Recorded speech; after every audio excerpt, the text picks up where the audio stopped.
তৃণমূলের প্রচারের গাড়ির ওপর হামলার ঘটনা ঘটল। রবিবার কোচবিহার ২ নম্বর ব্লকের ঢাংঢিংগুড়ি এলাকায় এই ঘটনা ঘটে। প্রচারের গাড়ি ভাঙচুরের ঘটনার অভিযোগ উঠল বিজেপির বিরুদ্ধে। অভিযোগ অস্বীকার করে বিজেপি নেতৃত্ব। এই ঘটনা তৃণমূলের অভ্যন্তরীণ দ্বন্দ্বের বহিঃপ্রকাশ বলেই পাল্টা অভিযোগ বিজেপির। তৃণমূল সূত্রে জানা গিয়েছে, কোচবিহার ২ নম্বর ব্লকের ঢাংঢিংগুড়ি এলাকায় ১০০ দিনের কাজের টাকার ক্যাম্প নিয়ে তৃণমূলের প্রচার চলছিল। মানুষ যাতে টাকা পায় তার জন্য ফর্ম ফিল আপের কেন্দ্র এসে যাতে সকলের ফর্ম ফিল আপ করতে পারে সে বিষয়ে এই প্রচার সময় টোটো ভাঙচুর ছাড়াও টোটোতে থাকা মাইকের তার ছিঁড়ে দেওয়া হয়েছে। তৃণমূলের জেলা সভাপতি অভিজিৎ দেব ভৌমিক বলেন, সারা জেলায় ১২৮টি গ্রাম পঞ্চায়েতে ক্যাম্প হয়েছে। কোনো কোনো অঞ্চলে একাধিক ক্যাম্প হয়েছে। যে দুটো অঞ্চল বিজেপির দখলে সেখানেই বাধা সৃষ্টির চেষ্টা চলছে। ১০০ দিনের কাজ করিয়ে যখন কেন্দ্র সরকার টাকা দেয়নি, রাজ্য সরকার যখন টাকা দিচ্ছে সেই কাজে বাধা দেওয়ানোর চেষ্টা চলছে। উত্তরবঙ্গ উন্নয়ন মন্ত্রী উদয়ন গুহ বলেন, ১০০ দিনের কাজের টাকা দেওয়ার জন্য রাজ্য সরকার যখন চেষ্টা করছে, বিভিন্ন জায়গায় ক্যাম্প করে তাদের ফর্ম ফিল আপ করে নবান্ন পাঠানোর ব্যবস্থা হচ্ছে, তখন এই কাজে বাধা দেওয়ার চেষ্টা হচ্ছে। আমাদের মনে হয় কালিদাস এখনো শেষ হয়ে যায়নি। সারা জেলায় ১২৮টা অঞ্চলে ক্যাম্প হয়েছে এবং কোনো কোনো অঞ্চলে আমাদের একাধিক ক্যাম্প করতে হয়েছে পঞ্চায়েত সমিতি এরিয়া বেসিসে। কারণ হচ্ছে সেখানে জব কার্ড হোল্ডার টাকা যারা পান তাদের সংখ্যা অনেক বেশি। শুধু দুটো জায়গাতে এরা ডিস্টার্ব করতে পেরেছে, যেখানে যেখানে বিজেপির অঞ্চলগুলো জিতেছে সেই জায়গাতে এই ডিস্টার্বটা আসার কথা আমরা আগেই ভেবে রেখেছিলাম যে এই ধরনের একটা নিউসেন্সি ওরা করতে পারে। সেটা হচ্ছে অন্দরন ফুলবাড়ি 2 এবং আমাদের অন্দরন ফুলবাড়ি 1 এবং ঢাংঢিংগুড়ি, একটা তুফানগঞ্জ ১ নং ব্লকে, আরেকটা হয়েছে কুচবিহার 2-তে ঢাংঢিংগুড়িতে। দুটো জায়গাতেই আমরা আমাদের দলীয় কর্মীদের বলেছি ক্যাম্প ওখানেই হবে। অন্দরন ফুলবাড়ি 1-এ আমরা বলেছি আমাদের অঞ্চল নেতৃত্বদের ক্যাম্প ওখানেই হবে যেখানে বিজেপি আটকে। কারণ মানুষ যদি দেখে এই জিনিসটা, বিজেপির অধ্যত্ত যেটা দেখলো যে ১০০ দিনের কাজ করিয়ে টাকা দিল না, রাজ্য সরকার যখন টাকা দিচ্ছে সেই কাজেও বাধা দান করার চেষ্টা হচ্ছে এবং মানুষ সেখানে ক্ষিপ্ত হয়ে উঠেছিল এবং মানুষই প্রতিহত করাতে সেখানে আর বিজেপি আগাবার সাহস পায়নি এবং সেই জায়গাতেই ক্যাম্প হয়েছে। প্রায় ১,০০০-এর উপরে ক্যাম্পে অ্যাপ্লিকেশন জমা পড়ছে এবং তাদের নাম নথিভুক্ত হয়েছে। ঢাংঢিংগুড়িতে আমাদের সমস্ত মাইকিংটা শেষ হওয়ার পর একটা জায়গাতে, একটা বুথে পার্টিকুলার, সেখানে একটা পঞ্চায়েত সমিতি বিজেপি জিতেছে। সেই পঞ্চায়েত সমিতির মেম্বার সে নিজে আমাদের একটি মাইকে, একটিমাত্র ছেলে মাইকিং করছিল, ওকে আটকে রেখে কয়েকজন লোক নিয়ে মাইকের তার ছিঁড়ে দিয়েছে এবং তারপরে পুলিশ প্রশাসনকে জানানো হয়েছে। আমাদের দলীয় কর্মীরা সেখানে আবার মাইক বেঁধে সেই এলাকায় মাইকিং করেছে এবং প্রচুর মানুষ ক্যাম্পেও আসতে শুরু করেছে। আগামীকাল আরও প্রচুর মানুষ আসবে ঢাংঢিংগুড়িতে। আগামীকাল আমিও যাব।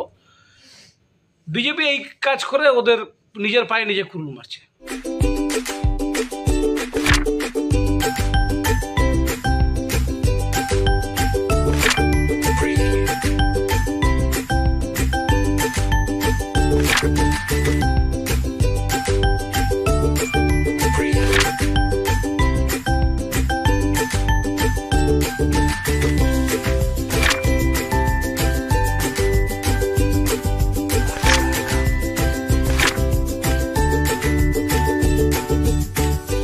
আজকে ১০০ দিনের কাজের টাকা দেবার প্রক্রিয়া, আমরা এই টাকাটা তো দেবার কথা হচ্ছে কেন্দ্র সরকারের।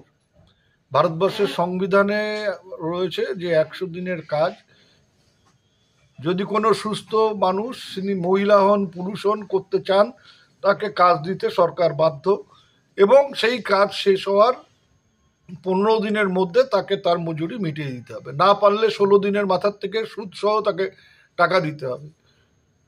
২০২১ সালের ডিসেম্বর মাসে কাজ করেও এখন পর্যন্ত টাকা পায়নি কোটি কোটি মানুষ, লক্ষ লক্ষ মানুষ আছে পশ্চিমবাংলায়। সেই সংখ্যাটা দাঁড়িয়েছে ২৪,৫০,০০০। আমাদের রাজ্যের মাননীয় মুখ্যমন্ত্রী উদ্যোগ নিয়েছেন যে রাজ্য সরকারের তহবিল থেকেই সেই টাকাটা যাতে এই মানুষগুলোকে দেওয়া যায় যারা কাজ করেও কেন্দ্রীয় সরকারের চক্রান্তে টাকাটা পাননি। আজকে যখন রাজ্য সরকার উদ্যোগ নিয়ে টাকা দেবার চেষ্টা করছে, বিভিন্ন জায়গায় ক্যাম্প করে যারা কাজ করে টাকা পাননি তাদের ফর্ম ফিল আপ করে সেই ফর্ম নবান্নে পৌঁছে দিলে পরে তারা টাকা পাবেন, সেই ব্যবস্থা হয়েছে, তখন দেখা যাচ্ছে যে বিজেপি এই কাজে বাধা দেবার চেষ্টা করছে। আমাদের মনে হয় যে কালিদাস এখনো শেষ হয়ে যাননি। কালিদাস এর সংখ্যা আরো বাড়ছে, মানে যে ডালে বসে আছেন সেই ডাল কাটবার ব্যাপারে কালিদাস যে করেছিলেন সেই তারকে অনুসরণ করবার লোকের অভাব নেই। নিজের পায়ে নিজেরা কুড়ুল মারছেন।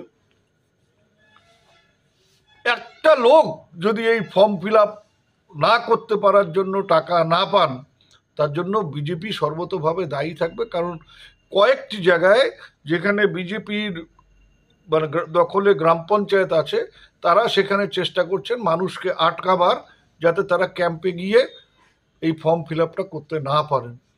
তা মানুষই ব্যবস্থা নেবেন, কারণ কোন বিজেপি নেতা চোখ রাঙাবে তার জন্য একজনের পাওনা 8,000, 10,000, 12,000 টাকা পাশের বাড়ির লোক পাবে, প্রতিবেশী পাবে, আত্মীয় স্বজন পাবে, আর বিজেপির বাধা দানের ফলে সে টাকাটা পাবে না, এইটা কেউ মেনে নেবে না।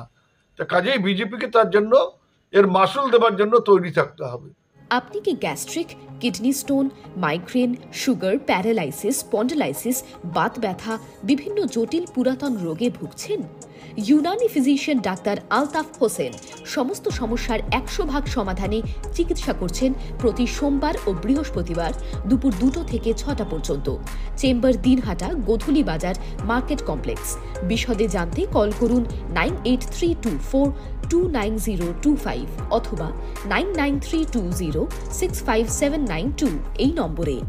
ন্যাশনাল ফেম অ্যাওয়ার্ডে সম্মানিত দিনহাটার ইংরেজি মাধ্যম স্কুল শেমরক ফ্লোরেট শিশু বন্ধুত্বপূর্ণ পরিবেশ বান্ধব এই স্কুলে ইংরেজি শেখার ওপর বিশেষ নজর। An idea school to make the students ideal, Godhuli Bazar, Dinhata. ইংরেজি শেখার ওপর বিশেষ নজর দেওয়া হয়। Shamrock floret school, Godhuli Bazar, Dinhata.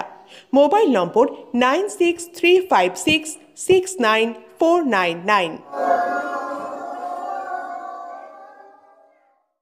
This channel does not promote or promotion any illegal activities. All content provided by this channel is meant only for educational purpose only.